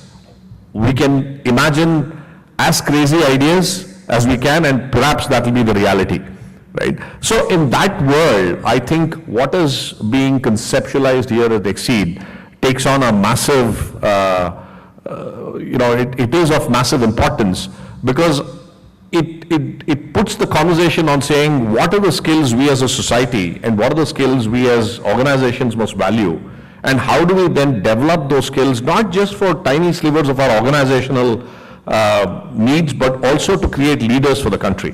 I just want to zoom out a bit, right? We all aspire, we hear we are in the midst of the G20 summit as we speak, the final summit. At a $3.75 trillion economy, our aspiration in Amrit Kaal is to be a $40-50 trillion economy, which means our per capita has to grow like 10 to 15x. We are at an average, at least in Karnataka, of 2 lakh rupees of per capita. Imagine that going to 20-25 lakh per capita if you want to make that $50 trillion a dream. That begs the question, who's going to make it happen? It has to be at least 1 million leaders who will emerge from amongst all of us and who can impact at least 1,000 people each, right? That is population scale change. So my framework that I want to leave with all of you, as I have interacted with a variety of youth, I run a foundation called Head and Eye Foundation, where we literally take zero educated, illiterate village youth, kids who have never been to school, never held a pencil in their lives, and in 6 months through a 1,000-hour program, we transform them. We transform them into English-speaking, computer-literate, knowledge professionals who can stand with confidence here, look at all of us in the eye and proclaim what they want to be and what their vision is, right? That transformation I've seen not just in 1-2, we've done 25,000 youth. In fact, 2 of my rural village transformed youth are the day one, first day, first show faculty for the entire incoming civil servants at the Lal Bahadur Shastri Academy. We run a 2-day program over the last 3 years for every incoming civil servant of the country, talking about what should transformation look like. So from that angle, I see 4 elements. I'll cover that in a minute. One, it all begins with Akanksha's. What is the aspiration that we want to be? And the aspiration is not just for a corporate career. What is the change I wish to see in the world around me? So my urge for the program is, let us go beyond organizational needs. Can we really help each of our leaders aspire for a better world, and can we plant the seeds of purpose in their minds? What is the purpose that I'm learning all this for? And what is the purpose for the larger cause? The second thing is Atma Vishwas. It is all about confidence. I think you mentioned that, sir. And it begins with this inner belief that I can do it. If you can believe you can do it, you can, else you can't, right? So how does this program impact the confidence and how does that happen in a group? Third is all about antarprerna. I would like to believe that the word entrepreneur is derived from the Sanskrit word antarprerna, which is all about inner motivation. Entrepreneurial thinking is the most critical trait for the future. It's not that everybody has to be an entrepreneur. I would love to have everybody as an entrepreneur, but entrepreneurial thinking is a very critical skill set. And the fourth is Antarjala or internet. That's going to change the world around us at a much rapid pace. It's already happening. So how does XCEED bring in the Akanksha's, the Atma Vishwas, the Antarprerna and the Antarjala together so that my vision, maybe 10 years when we are celebrating the 10th anniversary of XCEED, I would love to be in the audience when the team here is proclaiming that, hey, we created 100,000 leaders who've gone on to impact 1,000 people positively, and that contribution of 100 million is what the country needs today. With that wish, I wish all of you the very best and happy to be of any help as TAI as well as the president of TAI to extend any support that we need to make that dream come true. Thank you so much.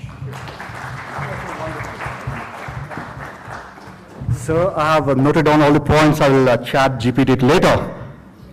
For a moment, like, you sound like a Vishan Lakiani. Yeah? Okay. Sorry, hold on. Okay. I would like to call Sri Madan Padaki on the stage. So I request Dr. Triveni to do the honors. This small gesture is a token of respect and love from the Ramaiah Institute of Management.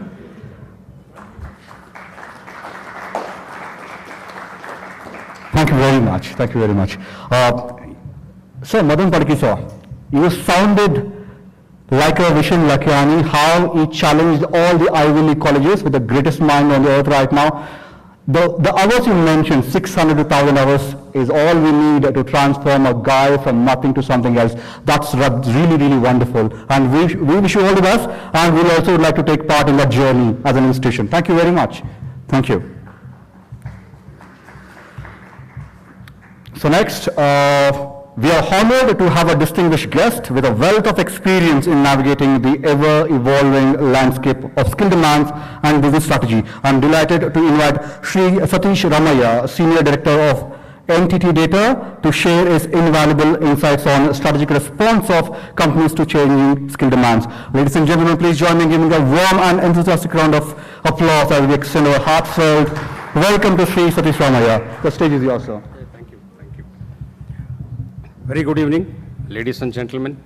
And first of all, hearty congratulations to the entire RIM team, Ramaiah Institute of Management. And rather, I would love to put it RIM in a different perspective, saying right intelligent move. Simply because post-COVID, the whole learning scenario has changed so much that nobody can think of it and nobody thought of it earlier. So distant learning, e-learning, you take any learning area, it's absolutely changed, transformed into a scene which nobody thought about it. So with RIM, I'm sure there will be lots and lots of opportunities for people to learn. And when I cover my content, definitely I will come and say why leadership skills are extremely important for us today, and that's where we feel there is some lacuna also. I will not take much time for those who are very disciplined dinner people. If I take more time, food for tummy takes priority than food for thought.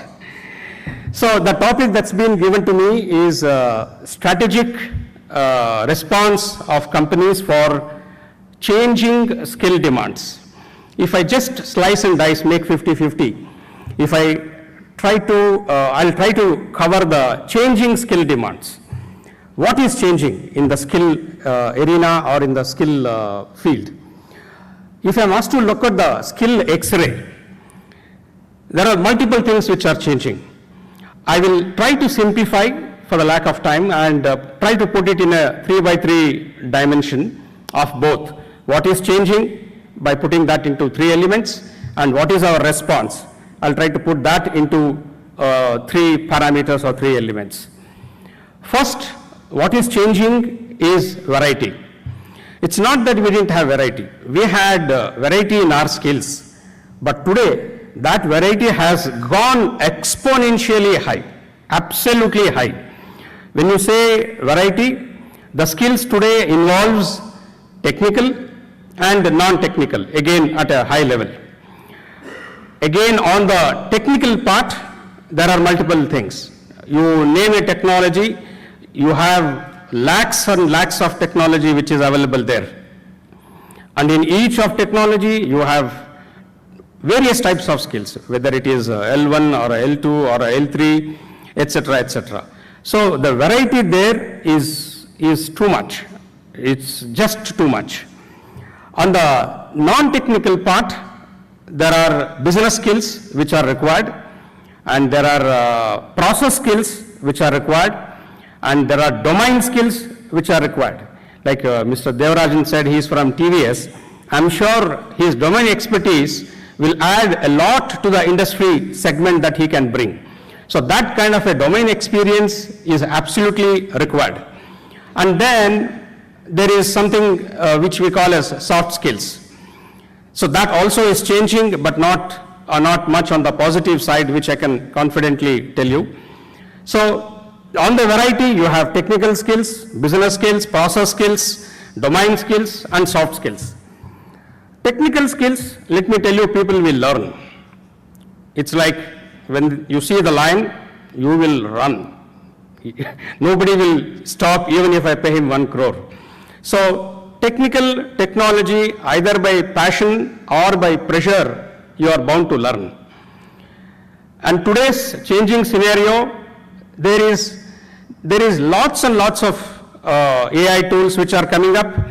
As Mr. Padaki mentioned, it could be ChatGPT or anything, and a lot of repetitive tasks are getting automated. While the Gen AI tools are making an entry into our industry, there is lots and lots of expectation. Like in one of the meetings with our partner, so the customer said, can I do these top 10 things with ChatGPT or any Gen AI tool? Out of the 10, we could only probably, commit to him on the spot for about 5 or 6, but rest of them we had to think about how to do it. Because a Gen AI tool cannot do mathematical modeling. It has to depend on other tools to do that. So there are challenges on that side. So a technical person on the technology front has to be more creative. He has to be more creative because repetitive tasks are taken by algorithms today. So that's an important need where he has to change. So technology, technical skills will happen, lot of variety, but he will learn either because of passion or pursuit. The critical element is the non-technical part. That's where institutions like RIM can really help. The business knowledge, right? And then the process knowledge, the domain knowledge, all these are extremely important. We have seen in our industry, in many of the companies that I worked, if I place a project manager or a delivery manager in an account, let's say automotive account, the knowledge that he has to possess is much beyond the technical knowledge, right? It is much more than knowing how to run a Windows shop or a Linux data center or a public cloud or a private cloud. It is much beyond that. So this combination, sigma of skills, can come only when institutions like this can tell them and impart the right skills in the right time. So that's one part of it. There is something called the soft skills for us.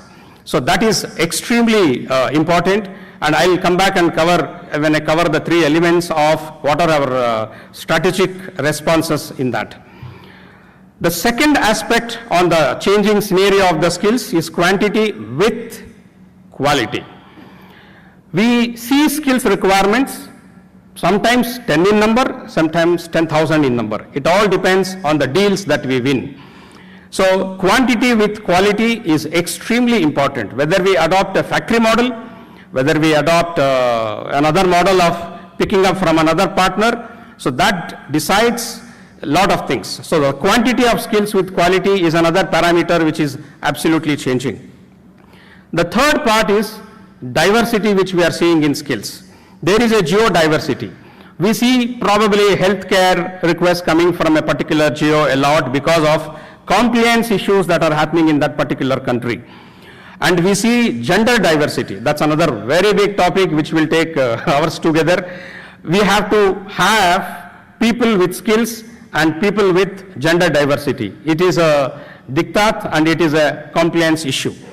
So while we have variety, while we have quantity with quality, and we have diversity as the changing parameters on the skill side, what is our strategic response from the companies? How do we cater to this? So if I have to draw a 3x3 matrix to that, we approach this with 3 strategies. One, through buy, and then through build, and then through automate.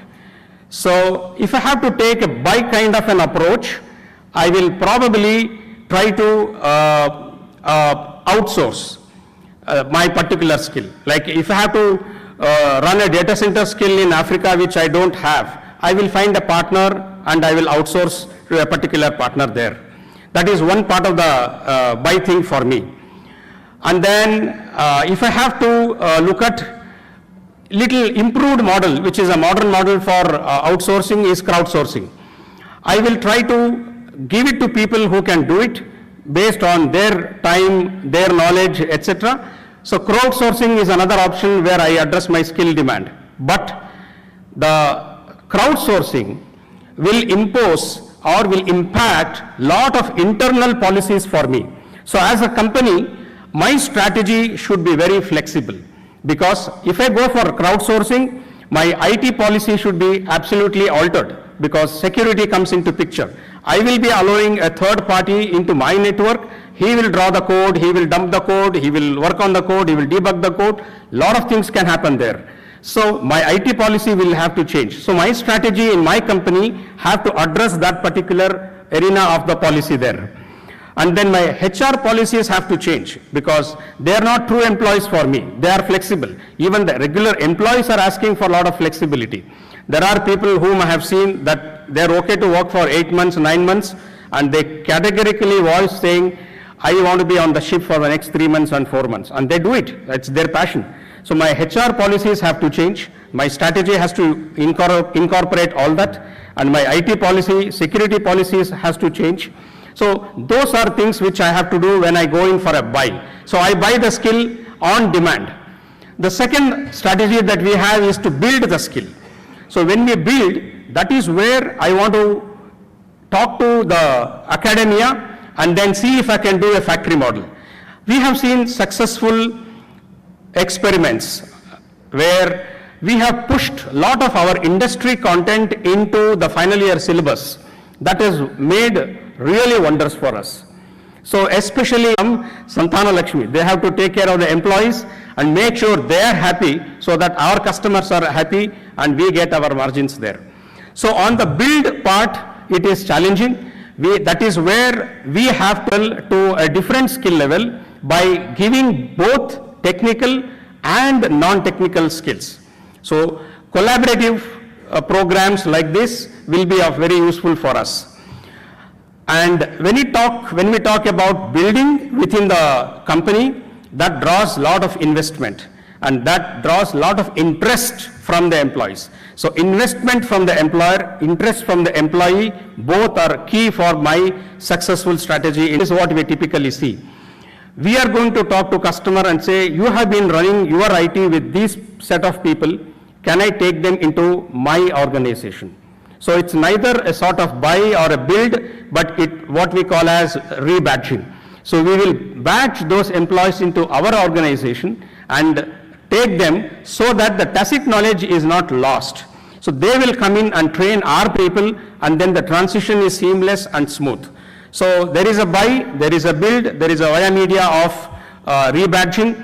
And then the most important part is the automation part. That's where we look at how we can eliminate some kind of repetitive tasks. But remember, it cannot do 100% of what a human being can do.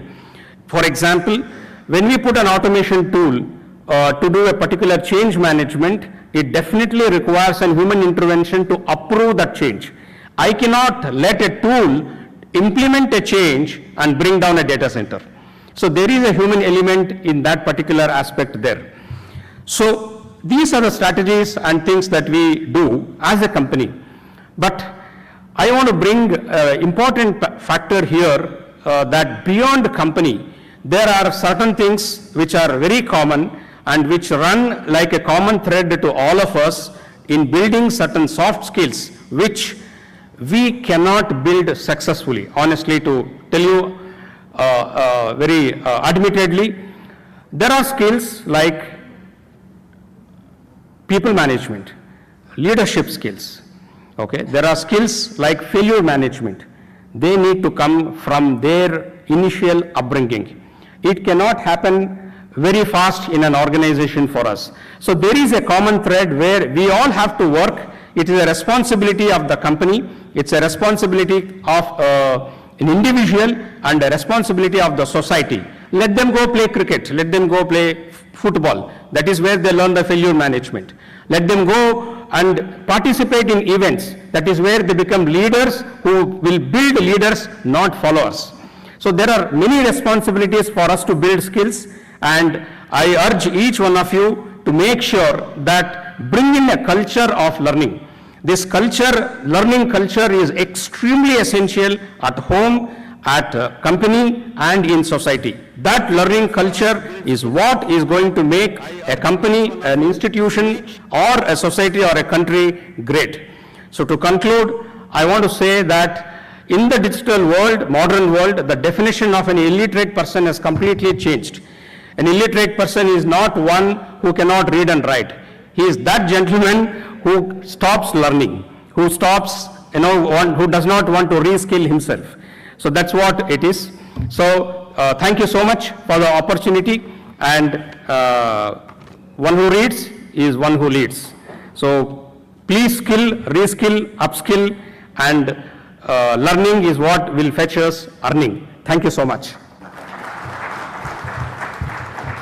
Thank you very much, sir. Let me try to paraphrase everything in your own words, 3 by 3.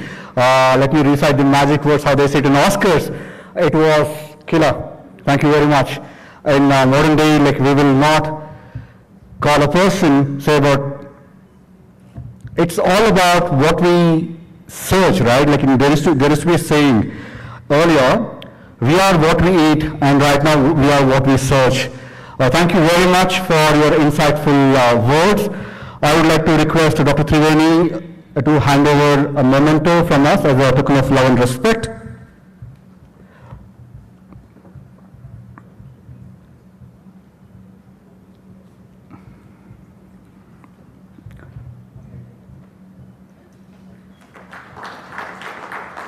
Thank you, sir.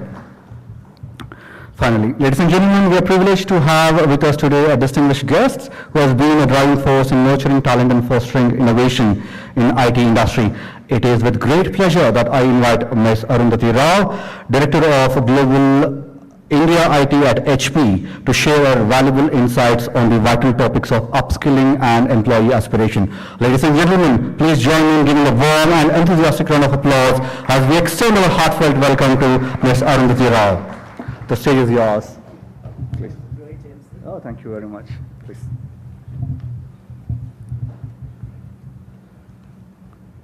Good evening, everyone. Good evening. So, what are the words I heard? Jnana, Vijnana, Vinaya, Bhushana.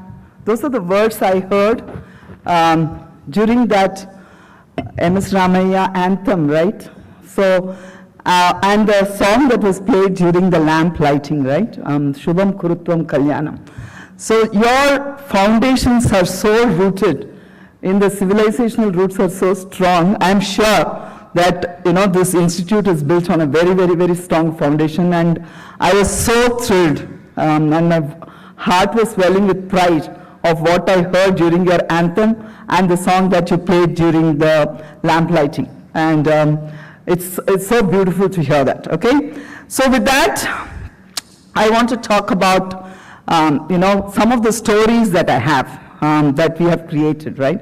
So yesterday I was at work, and one of my employee walks in, and he tells Arundhati, we need BRIM skills. I am the one and only employee, and the rest of the people are all contingent, and I do not know how to build it, right?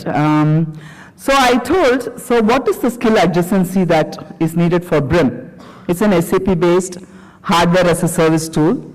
So what is the skill adjacency? It's S4, the latest in SAP. So I told, get the best of the S4 guys and train them on BRIM. And he was telling, oh, okay, I can do that. Now, if you don't get S4 skills, what do you do? Get the best of the SAP skills people and get them trained on BRIM. So the cross-skilling and upskilling is a very, very methodical way we can go about it. In terms of skill adjacency, go and search what is the nearest of the skill that people need to have to be able to learn the new skill, right? I can share a story which happened a decade or so back, but it's very powerful in terms of how it has etched in my memory, because Siebel CRM was the one which we were using. And HP decided to move to SFDC, the Salesforce.com, and the SaaS solution, right? And we had hundreds of people with Siebel CRM. And one fine day we had to move to SFDC. We called all the people and we told, do not consider yourself as a Siebel CRM person, consider yourself as a CRM domain expert. Now we are moving to from the Siebel CRM to the SFDC, right? A couple of people were not happy with the change and they quit. We had to hire a couple of people with SFDC skills who are kind of seeds for us to grow the team. The rest of the people, we need not have to fire a single person. Each and every one of our employees got reskilled on SFDC, and we had hundreds of people with SFDC, and we could even give it to the market. Once they got trained on SFDC, they got certified, they worked for a couple of years, and they left, and we were catering to the market in terms of SFDC skills. So what is more important is not just the technical skills. I think everybody is insisting on that tenacity, the resiliency, the adaptability, the flexibility to tell, I can learn, I can change, I can adapt to a new technology that has come, I can adapt to a new way of working that is happening, right? And that is very, very key. So generally people have a vision, right? I'm a hardcore delivery person. I manage the delivery of applications that will run our businesses, right? I'm a hardcore delivery person, I'm not a HR person, but I have a people vision. My people vision is that, I have the best of the employees who are the most wanted on the planet in terms of their will and skill, but they still choose to stay with me. The planet wants them, the whole world wants them, but they still want to stay with me. Because that is where my investment comes in, making sure that they are always future-proof and future-safe. Keep upgrading them on their skills, skill can be built. Will has to be coming from within. Skill has to be learned. Will has to be built, right?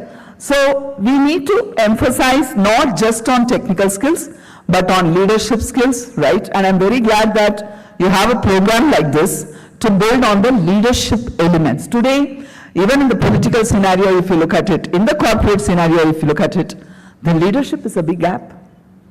You wonder how this guy became a leader, right? How this person is managing people. This person shouldn't even be managing people.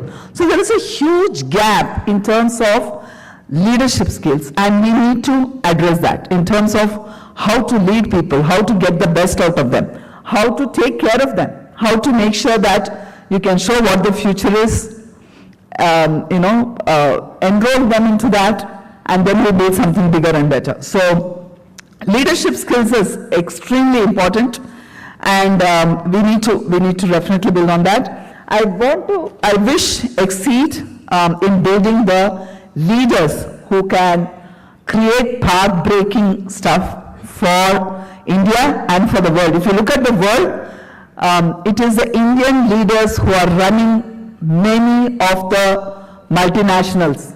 It's the Indian leaders who are running it. There is something about the Indian leaders which is making them take up those jobs.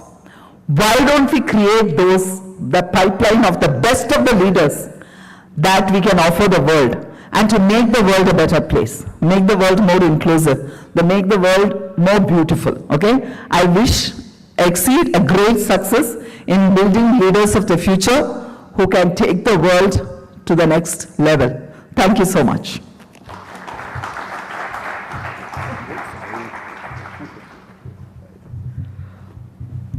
And yes, we agree with you that you are a hardcore delivery person.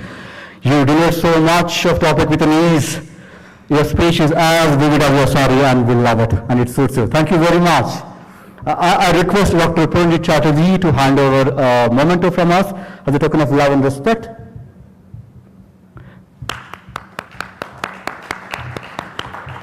Thank you, thank you.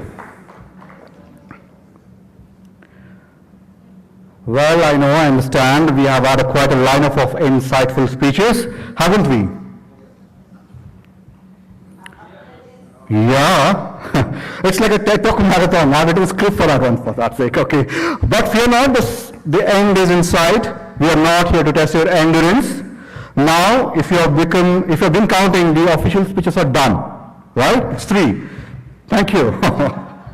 It's time to move on to that part of the program where you can finally breathe with a sigh of relief, but temporarily. You can end those polite smile. So without further ado, let's get ready to express our gratitude for all those wonderful insights. I'm thrilled to invite Dr. Chatterjee to the stage to do the honors and propose the word of thanks.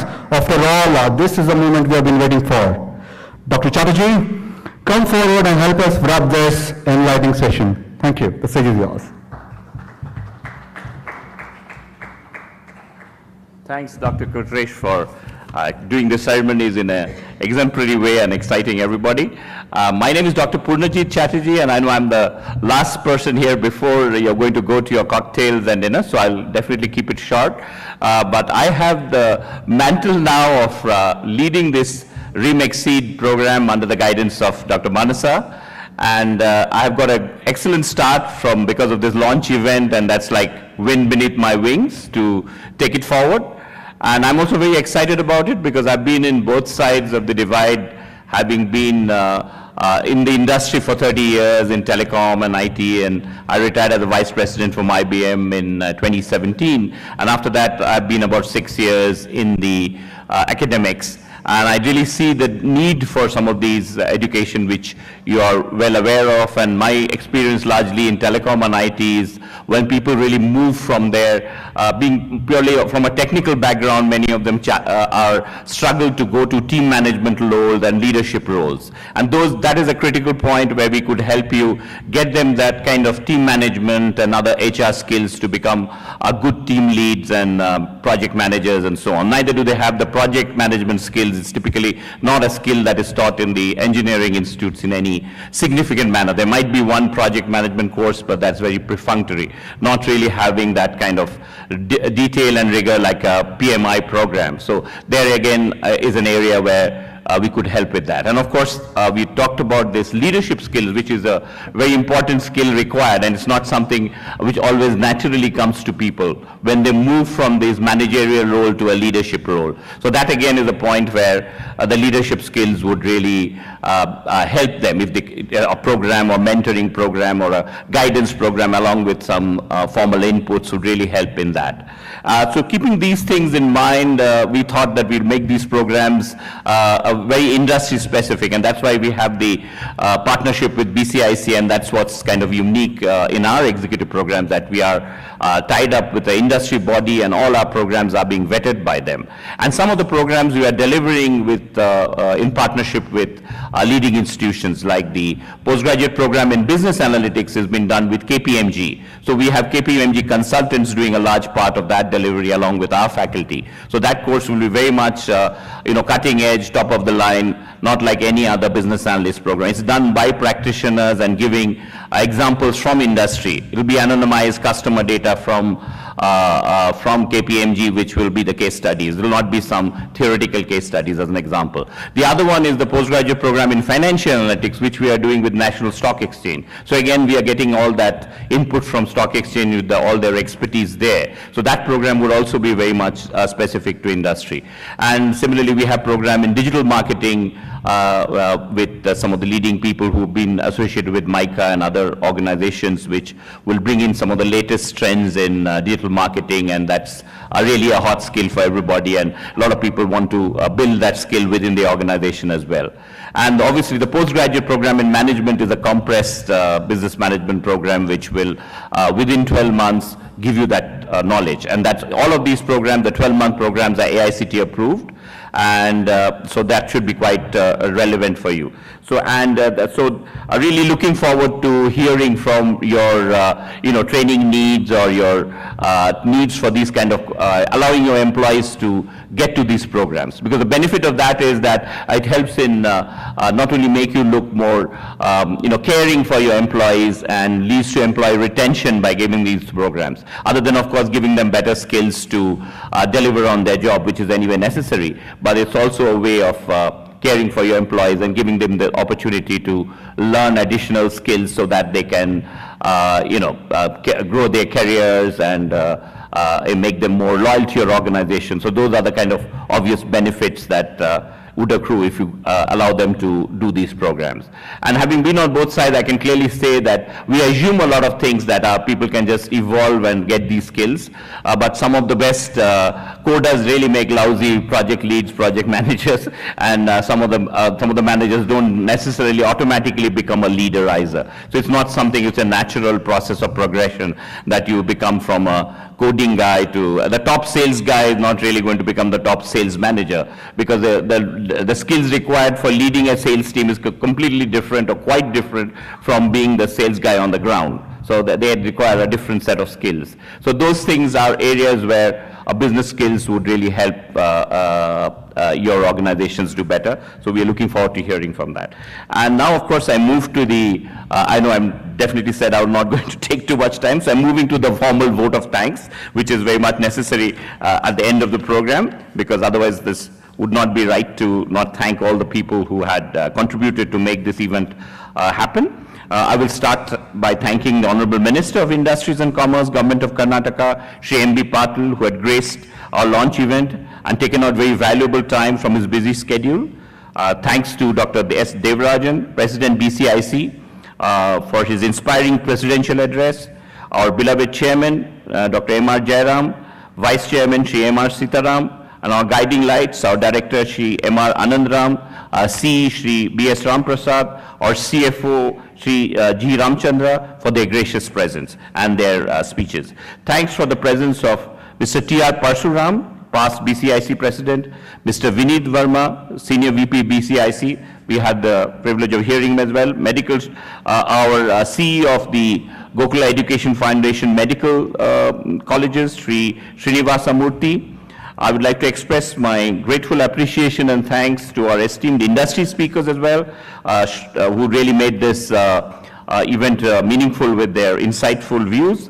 Shri Madan Padaki, founder and CEO OneBridge, Shri Satish Ramaiah, Senior Director NTT Data, and Arundhati Rao, Madam Director of India Global IT HPE. I also extend my thanks to the Governing Council of RIM, Academic Council of RIM, Advisory Council of RIM XCEED, who are going to guide us in delivering these programs to you, Honorable Trustees of the Gokula Education Foundation, and heads of institutions of the Ramaiah Group, who have made this occasion special with their presence. Sincere thanks need to be expressed to the person who is the architect of this event, our director, Dr. Manasa Nagabhushan. Thanks to all the delegates who have attended the event, from leading organization, taking out precious time from their work. Without your esteemed presence, this launch would have not been meaningful at all. I also thank the entire XCEED team for all their hard work in putting this together in a meticulous manner. Thanks to also our admin staff and students, without whom it would not have been possible to put together such a large event. And last but not the least, our entire faculty team, who have enthusiastically supported the XCEED team for this launch event. leveraging their professional and personal networks of industry contacts. So we have the privilege of having all of you here. Thank you. Jai Hind. Please join us for networking, cocktails and dinner. Thank you. No more words. With this, we have come to an end of this curtain raiser event.